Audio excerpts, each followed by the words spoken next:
parenting is actually one of the most powerful leadership roles in society, but we've just never recognized it that way. Today's guest understands something that many of us feel in our bones but rarely say out loud. Parenting isn't just raising children, it's shaping the future. I actually met today's guest when I was a guest on her podcast, and now she's returning the favor and joining me here on the Manage Her, which I love because we immediately realized that we share a passion for supporting parents and recognizing the real work that happens inside the home. Kristina Campos is the founder of The Impactful Parent, a parenting educator, coach, and podcast host who's spent more than 20 years working with children at every stage in development, from preschool all the way through high school. After years in the classroom, Kristina started noticing something important. If we really want to help children succeed, we have to start at the source, the home.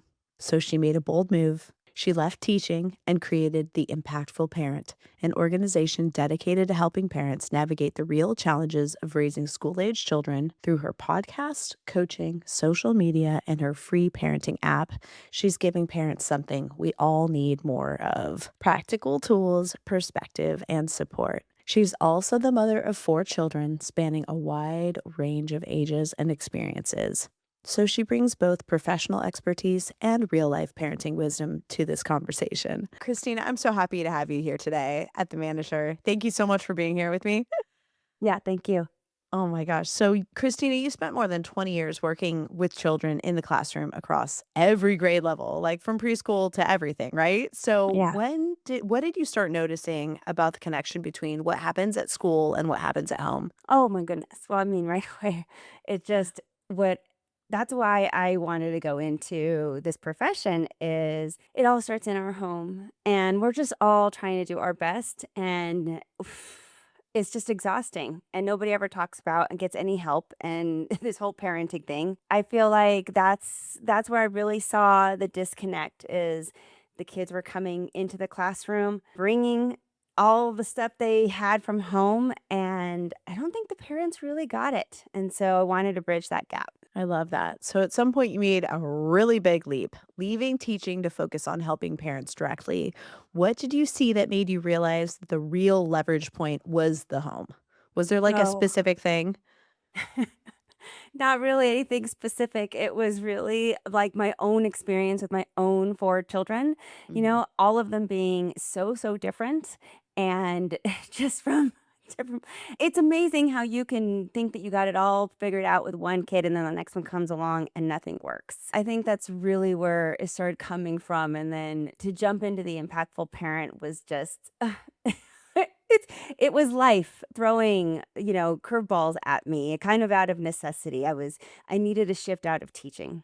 Yeah, and you had shared with me that the impactful parent really emerged during a major life transition in your own life. And so many of the women listening to the show find themselves reinventing themselves during seasons of change, like divorce, career shifts, their children growing up, or realizing they just want to do something different. Could you take us back to that moment? What was happening in your life that led you to start the podcast and step into this work? Yeah, 100%. That was me. Okay, so it was so bad. I was crying a lot because I was going through a divorce. My husband left and I was completely beside myself. And so I was doing a lot of crying in my closet. And for me, the closet is that place in your home where you know where I'm talking about if you're a mom and you have I do. multiple kids. It's that place where, you go and hide to go either talk to your girlfriend quietly or cry so that nobody sees you or, just that little secret spot. For me, that's my closet. At some point during that huge transition said, I got to pull my shit together because I got these 4 people who are dependent on me and I can't keep wallowing in this sadness. Like I have to keep moving forward for them if for anything else. I stripped my body off of the floor of the closet and went into the mirror, and when I looked into the mirror, I just didn't even recognize myself. I realized that I had completely lost myself in motherhood and in my marriage. And then at that point, you start to question a million things. And, am I doing this? Should I be doing that? Do I even like this? Where am I going with it? What am I going to do? How am I going to? I was in my late 30s, early 40s through that divorce. And it felt like a midlife crisis. And it was a huge shift. But But when I started looking at, like, how do I regain me? How do I go back and regain who I am so that I can push forward for my kids? A lot of it came down to what is it that I like to do? And I really did like helping people. I love teaching, but teaching was just getting so hard. It's really hard in the classroom nowadays. I thought I still want to help kids. But where else can I help kids without working with them directly? And that's indirectly in from the home, helping the parents. And that was how I figured out how I was going to be able to help kids. But it did come in transitions. It's out of necessity. Something in the universe pushes you to go to that next level. Absolutely. And when you look back now, do you see that transition as something that broke things apart or something that revealed the next version of you? Oh, both? Absolutely. It had to break me apart in order to build the next version of me. So both 100%, and that breaking is not easy and it's not fun and oh, I mean, I know it's growth and I don't understand why growth has to hurt so bad, but It does. it sure does and It it's sure really does. uncomfortable. Well, I think when we're comfortable, it's like you don't move, you know? It's like I'm sitting, I'm so comfy. I'm just gonna stay right here. But when you're uncomfortable, it's like, oh, I'm gonna move. This is not comfortable at all. And that's the nature of it is, you gotta get Yes, it really forces you. uncomfortable to make big changes. Do Yeah, and you you have to try those new things, otherwise you Yes. stay placid and, it's like, "No." But it's hard. None of that is easy. It's so much easier said than done talking about it now in retrospect. But yes, looking into that mirror, I was completely lost, had to rebuild all over again. And when I was trying to figure out how to help kids and then families after that to focus on parents to help, I wanted to podcast. It just sounded like a great way to reach people and to have them connect. Awesome. So do you think that sometimes the hardest seasons are actually the incubator for our purpose? Oh my goodness. I think that it's definitely an incubator for whatever we're supposed to learn next in life.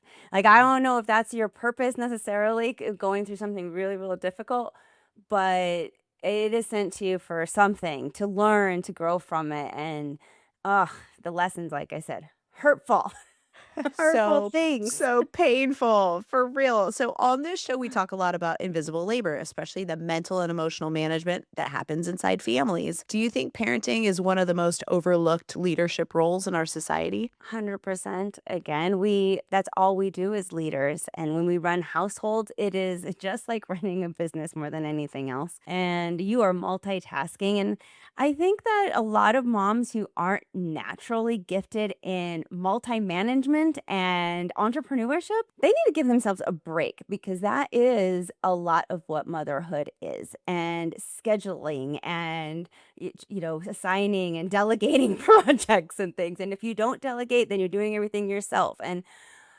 I mean, it's tiring just saying it like this.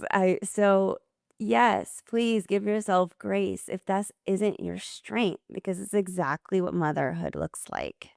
Yeah, totally. Leadership. It really is. And when you look at strong families, what are some of the leadership skills that the parents are actually practicing every day, even if they don't realize it? I think it's how to collaborate. I think that is the main thing because when I see families, the dynamic can be completely different. For example, with me and my ex-husband still, we are still a good team, even though we're not together anymore. We still co-parent really well. And other people would not be able to co-parent in our dynamic because we choose very traditional roles as far as he is a breadwinner and I am a caregiver and that's where we follow into our suit, but together we complement each other and that's where the magic happens. So if you need 50-50 with your partner, then I think it comes down to that. Parenting is how you're with your partner and how are you doing that successfully. And if you don't have a partner, that's fine too. Like how are you delegating things like that? Still, how are you working with the people around you and are you playing to people's strengths and are you not? But again, I think we get caught up so much in how other people do business per se, like how other people run their families. And we say that has to be the way we're going to do it. And I think we need to get away from that a lot because it's more about what do we need to do to make our household run well. And again, I know a lot of people would not be able to even hang in the kind of relationship I have with my ex husband, but For us, it's magic. Totally. Yeah, you don't have to be married to someone to be in a partnership with that person. It's like co-parenting, you're still in a partnership with that. You can be, if, and it's funny, but you're looking at strong families from the point of view of having two functional parents that are collaborating well together, regardless of whether they live in the same household or not. So I think that's a Yeah. really strong and modern perspective on parenting, actually, and families. Modern families. Yeah. So you're not just a parenting expert, you're a parent of 4 kids yourself with a big age span. How has parenting different stages of kids shaped the way you think about raising them? Ooh, that you need to play to the long game. Mhm. Like, if I can give you one piece of advice today to listen to that with parenting, it's that don't forget you're playing the long game because so many times we do things to, it's just easier. When your toddler is just like screaming and yelling, let me put on the shoes. I need to put on my shoes. Stop it. I want to put on my own shoes. And you're like, let me just do it. I need to get out of here. We got 5 minutes. So then you just tie their shoes for them and they scream and they yell. Again, that's okay maybe for one day. You gotta get out the door. We get it, right? But like life happens. But overall, you need to play the long game, and that is teaching them how to tie their shoes, even if it takes a long time to get out the door, so that they'll be able to do it themselves, so that you no longer have to do it later on in the future. So, like anything else, and pertaining even to your podcast, AB, talking about business, like sometimes you have to put in so much extra effort and time parents time, so much time into your kids in the beginning, investing in certain skills. I'm going to say again, time teaching them skills like you were to teach anybody else, like an employee, so that Mhm. you can then walk away later. That's a long game instead of, I'm just going to do the dishes because you don't do them right. And I can't take it anymore. Yes, but what would you do with an employee? And there is some of that stuff too where, it's some we gotta say that's good enough, and it can't be Yes. maybe exactly how we're gonna do it, but there's a give and take there, and I think that that's what we forget about as parents sometimes when push comes to shove and life just gets so busy and crazy, and we forget to play the long game. Instead, we wanna do it short and easy and quick because 'cause we're tired. Yeah, no, you're so, so right. It's in that investment of time and attention and presence in that moment to get your return on investment of not having to tie their shoes later on in life or not having to wash their dishes later on in life or teaching them how to do their laundry. Even if they're not going to do it right, they might ruin some shirts of theirs. But it's, in the long run, you're right. It's, we're investing in these people so that they can have systems management for themselves, creating their own SOPs for them to manage their own systems and teaching them how to manage their own systems. Because if we don't, then we're going to have to do it for them until they find someone else to do it for them because they never learned how. That's 100% it, Yeah. and, parents don't realize that that time invested when they're young, right? It pays off when they're teenagers. All of that, time management stuff, doing things on their own, that's all cognitive functioning that they need in order to be able Mhm. to manage homework, manage multiple classes later. It'll pay off. It's just so tiring, and I get it. That's why we need support groups because it's an exhausting career to be a parent, and you gotta stick with it. Yeah, totally. I was talking to Dr. Danielle Dowling about this, her book, Good Girl, Bad Mom. And she's like, motherhood is a job, and it really is. It's this job, but it's also this leadership academy. We're leaders and we're teaching our children how to lead. We've forgotten that it is our job in our homes, that our home, no matter if your kids are going to school or not, your home is still a school. It's still a place where you're teaching leadership to your children. You're still teaching them systems management, project management, domestic management, all of the things that they're actually really going to need in life. They're really learning under your roof, the actual life skills of how to manage a home. Everybody has to eat, everybody has to cook, everybody has laundry, everybody has a dirty toilet. All of these things that we can teach them under our roof are actually these huge return on investments for our children in their long-term lives. It makes them good human beings. That's right. Heck yeah. So you've been really open about raising children with diverse identities and experiences.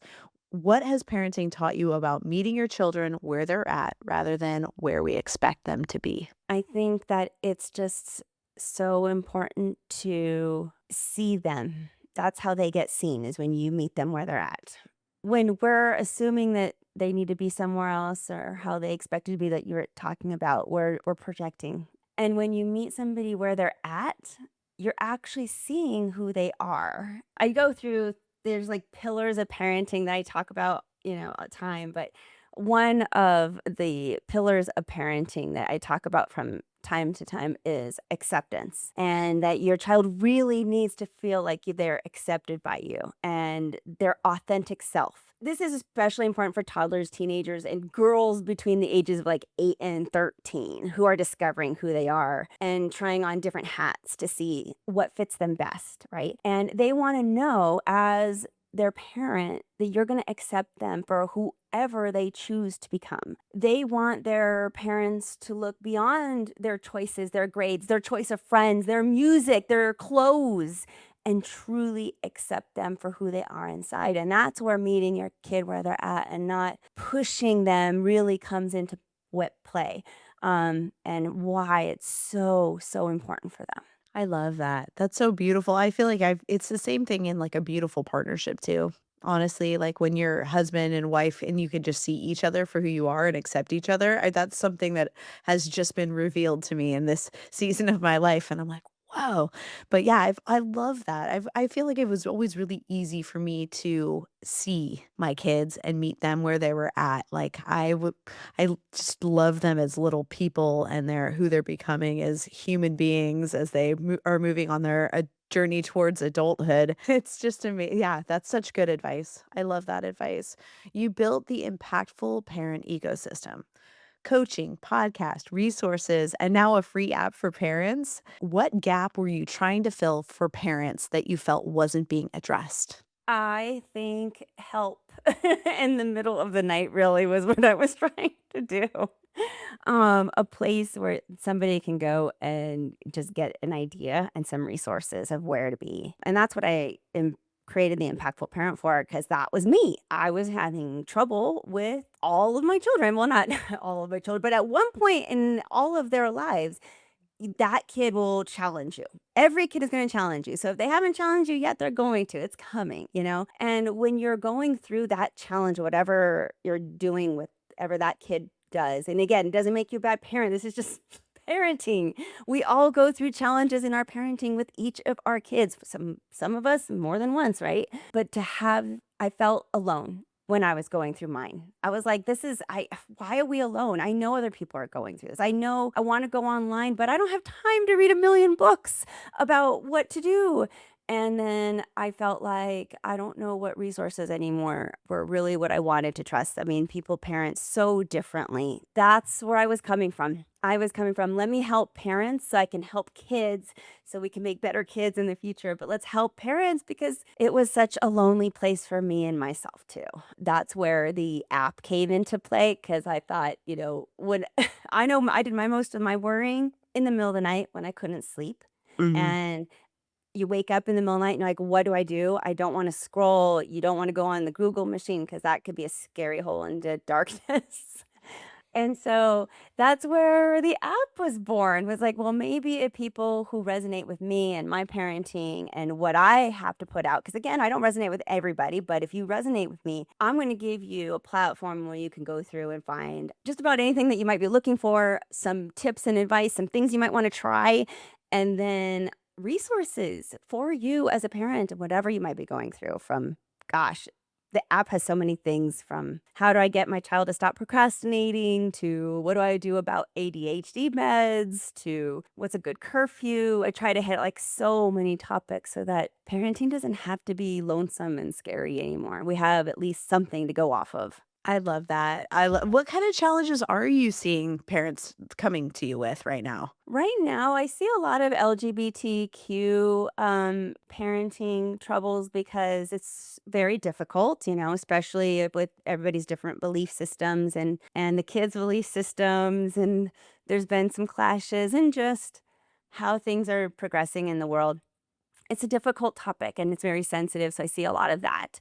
And then I think I see a lot of, it's like that anxiety, depression, and anger management too in so many kids right now that parents are trying to mitigate and really minimize, of course, because they're worried. That's the problem. The kids, it's a hard world, and we're all trying to do our best, but things are changing and moving so quickly. And our kids today, they are the first to experience what they're experiencing, and it's really unfortunate that the parents can't really identify with what's happening with the kids nowadays because our worlds have just been so vastly different and changed. Yeah, like social media and the influence of the smartphone and all those kinds of things. Yeah, I was talking to my nanny about that this morning, actually. We're trying to say, our kids are being raised by an algorithm that we aren't privy to.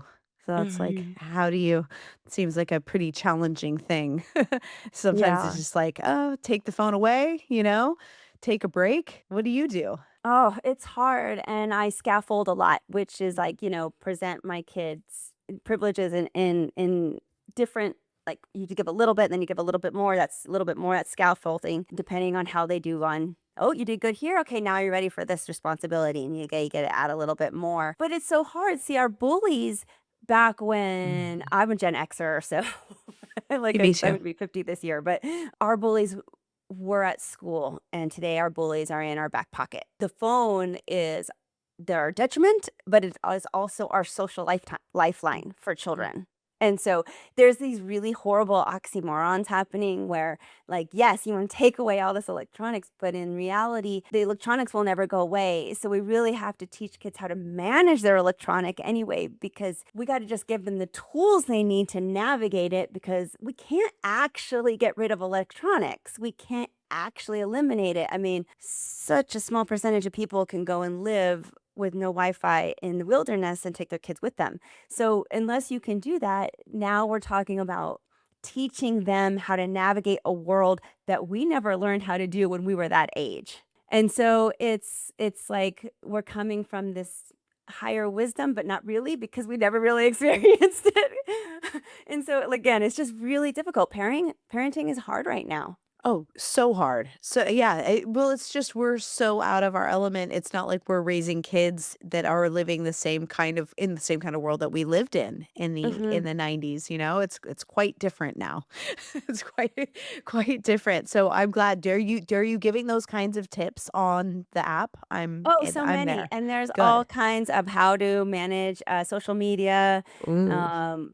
different recommendations for blocks, that you can use, and then even great videos on what do you do if you catch your child, surfing, looking through porn, just about anything that you can think of.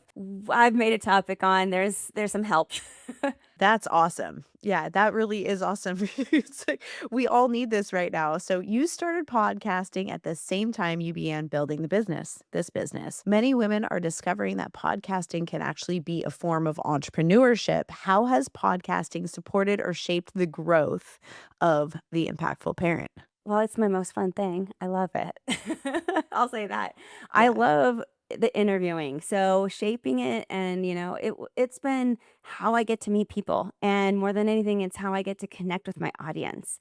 So I love that they can hear my voice and then send me a message and send me an email or leave me a comment on social media, whatever that looks like. So it's a connection piece, and then it's also an exploration piece for me. It's how I continuously learn in this business because I'm always interviewing new people who are teaching me new things and keeping me updated on the newest stuff. That's exciting for me. That's my jam. I love doing that. So that's how podcasting has really helped my business and allowed me to still continue to grow.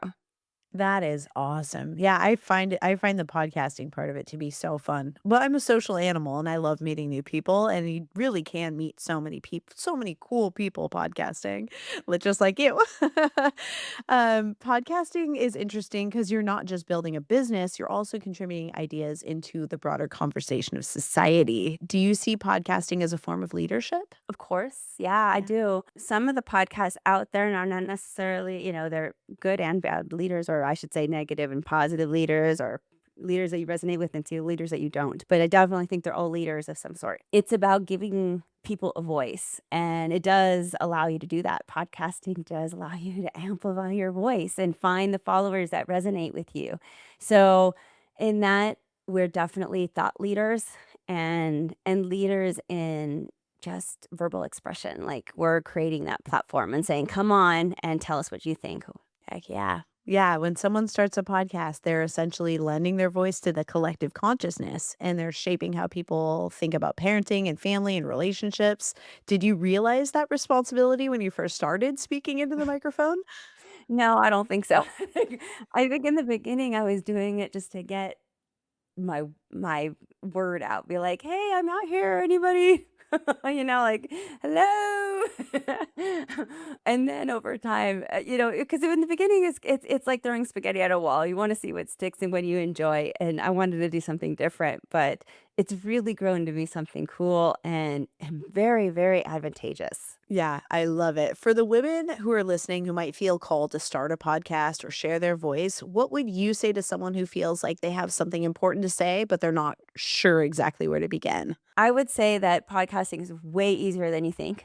I don't think that you need to get anybody fancy to purchase, to actually get started. And I would say Google it. I Google everything. I Google how to do just about everything, especially household chores and work. I can fix just about anything in the house as long as I can lift it with my arms. That's what I would do. I would start with just Googling it and seeing how can I get started on this, because it's really a lot simpler than you think. And then just try it out. It's not actually that expensive to get going either. So it's kind of a low risk hobby. And if you look at it as a hobby that's just fun, then I think, what do you got to lose? Try it out. And if it resonates, then you can get serious. I love that. That's great advice. You also shared that you're currently going through another major life transition, ending the 10-year relationship, and now you're reflecting on what you're going to do next. Life has these seasons where everything shifts and we're asked to reevaluate who we are and what we want. How is this moment shaping the way you're thinking about your work and your life moving forward? Yeah, I'm going through another shift, so that's been fun. Again, all that painful growth.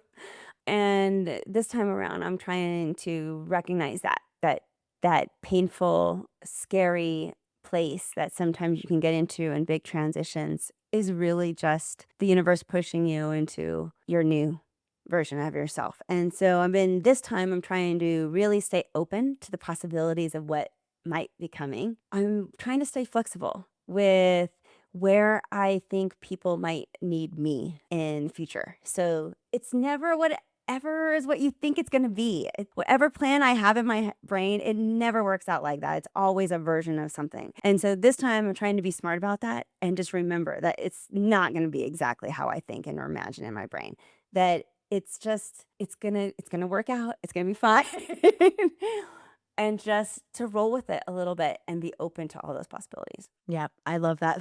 That is a good way to look at those big transitions in life. It's like the more you're willing to surrender to the changes that are happening in your life, the easier they are. Yeah. That's a great word. It is that. It's surrendering, and it's, Mhm. again, not easy. None of this today is easy. Oh, yeah. No, none of it is easy. No, surrender is not easy, but it can bring this like grace and ease to like the next steps. I love being a grown ass lady because it's so much easier at this age than it was when we were younger.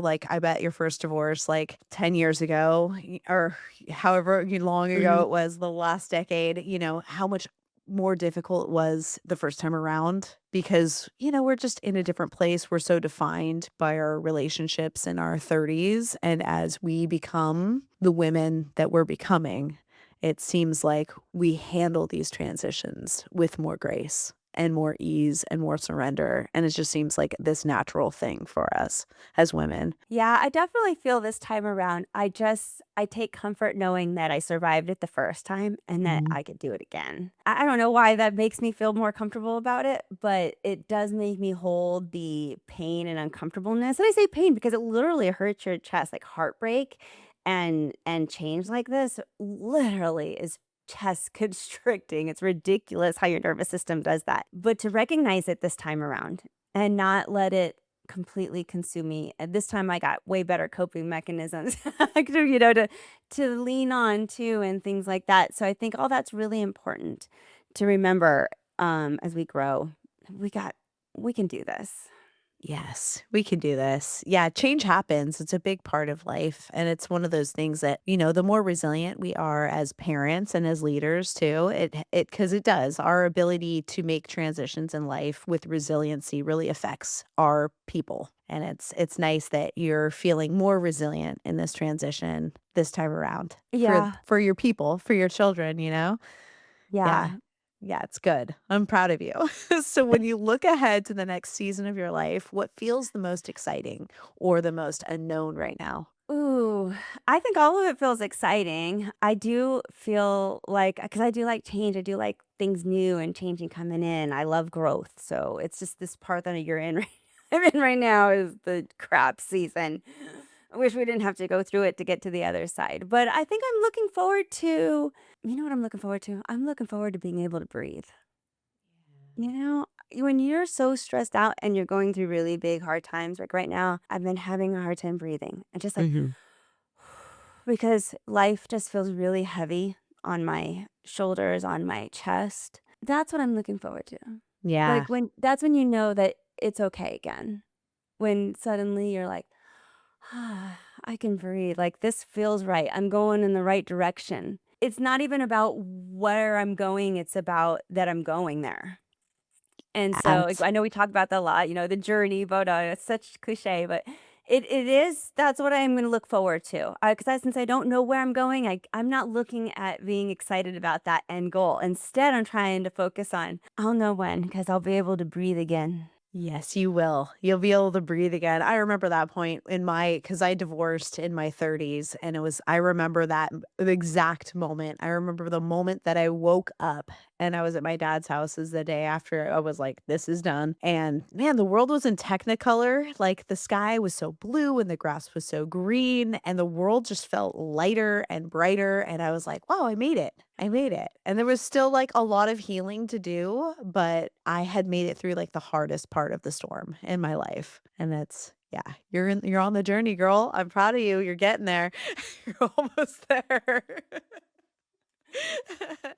Do you feel like transitions like this change the way we show up in our work, especially work that's rooted in helping others? Yeah, and not always for the good too. Sometimes I feel like when we're going through these transitions, I hate to say it, but like I've cut down a lot of my clients right now because I don't have the emotional fortitude to sit there and give the way I normally would be able to give, right? Mhm. And so I want to acknowledge that too, because yes, of course, it changes you. And yes, it's gonna, once I get past and I'm able to breathe, wow, look how much I've learned. Now look how much more I can share. And I know that's what people were expecting me to answer. They're like, yes, like, of course that's there. I am looking forward to that.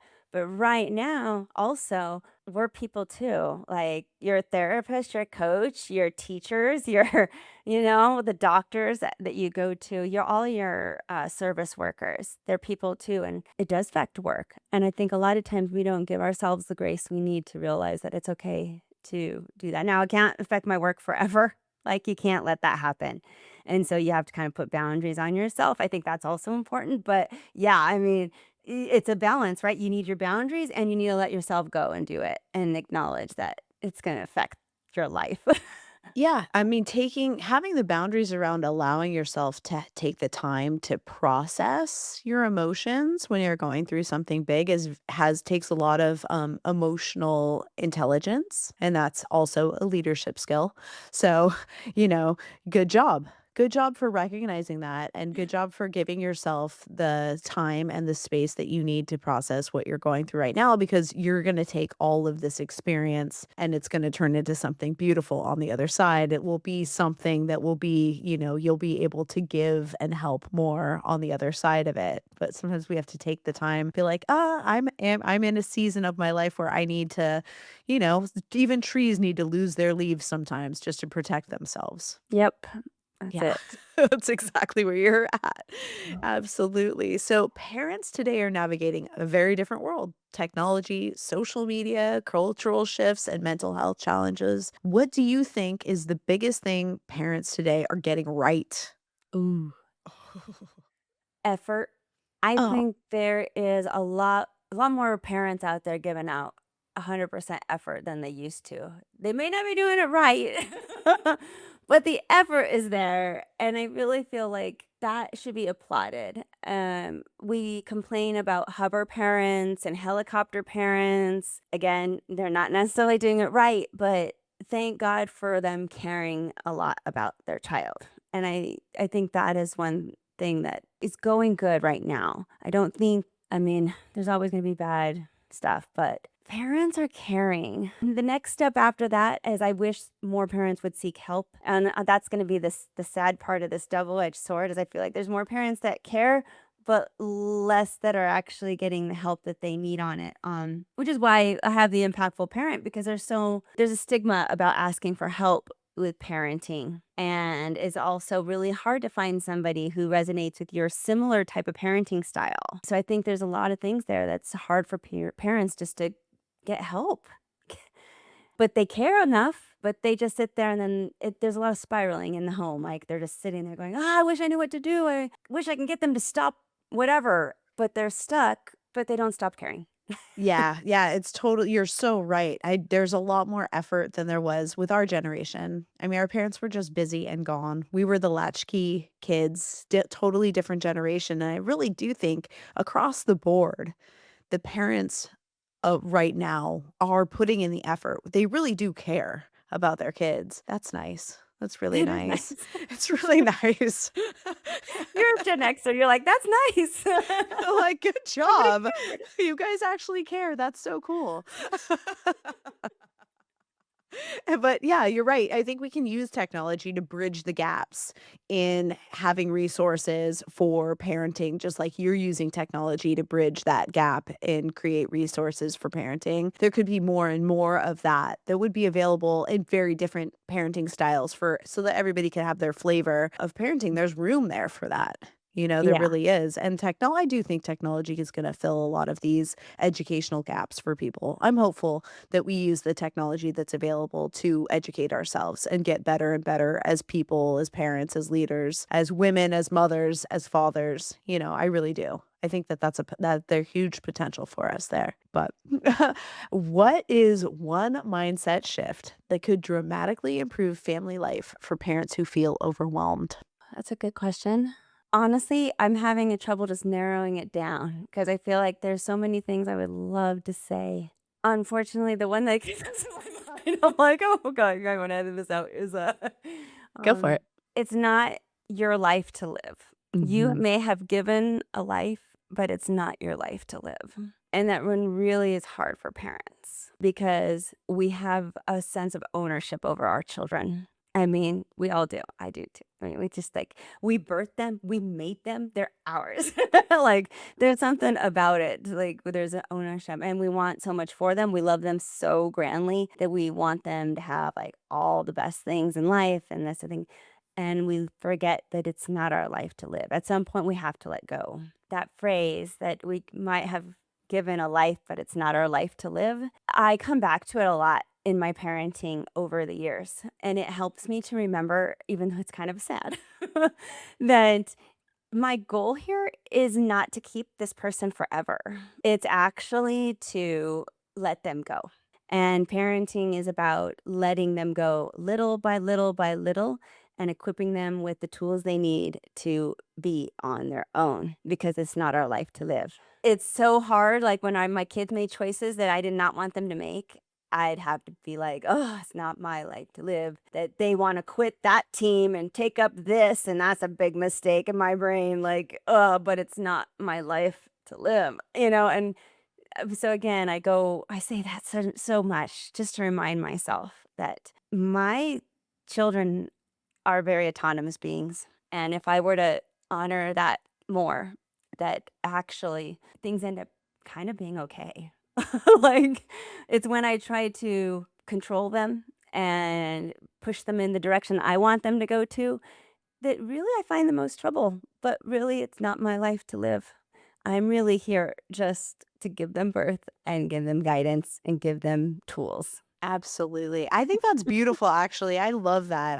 I have seen that in my own life. Absolutely. I remember, yeah, my mom definitely felt like she kind of owned my brother's life more than mine. I think she really wanted him to do like the most amazing things. And when, it didn't go that way, I remember we were all sitting in a family therapy session. And I think that literally the counselor said something like that to my mother. And I think for me, I was like, oh, I always felt like such an autonomous being, but, in some ways, yeah, it was, there was this aspect of ownership with him that was unhealthy. It's unhealthy to have that ownership mentality over your kids. We don't own them, we're borrowing them, and we're not raising kids, we're raising adults.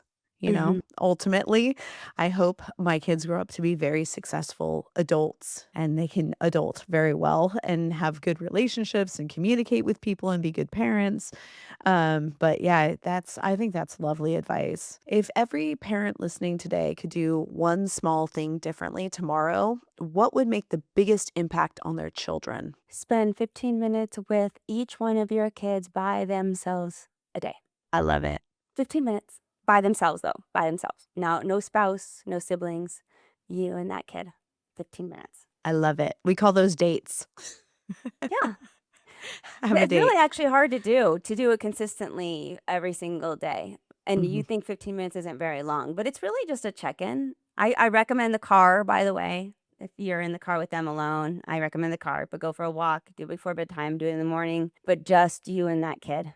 15 minutes every day, it's magic. That is great advice. I love that. Some really quick ones here. What is one parenting mistake that actually turns out to be good for kids? I think when you are a little forgetful and they have Yeah. to think on their feet and figure something out in spontaneously that wasn't expected. I think that's actually really good for them Yeah, I like that. Why do you think parenting is one of the most underestimated leadership roles in the world? because it's not paid. If it was paid, it would be way more respected. But that's why we got paid for it. It'd be different. Absolutely. What do kids really need from parents that most adults overlook? A listening ear. Love it. If parents could only focus on one skill to raise successful kids, what would it be? That listening ear. Love it. Communication. Love Mhm. that. Oh, Christina, this has been such a meaningful conversation. I love the work that you're doing because it reminds us that parenting isn't about perfection, it's about intention. And when we support parents, we're really shaping the next generation. If you'd like to learn more about Kristina Campos and the Impactful Parent, you can find her podcast, resources, and her free parenting app at theimpactfulparent.com. And you can follow her across social media at The Impactful Parent. Christina, thank you so much for joining us today on the Manage Her. You're the best. Thank you so much.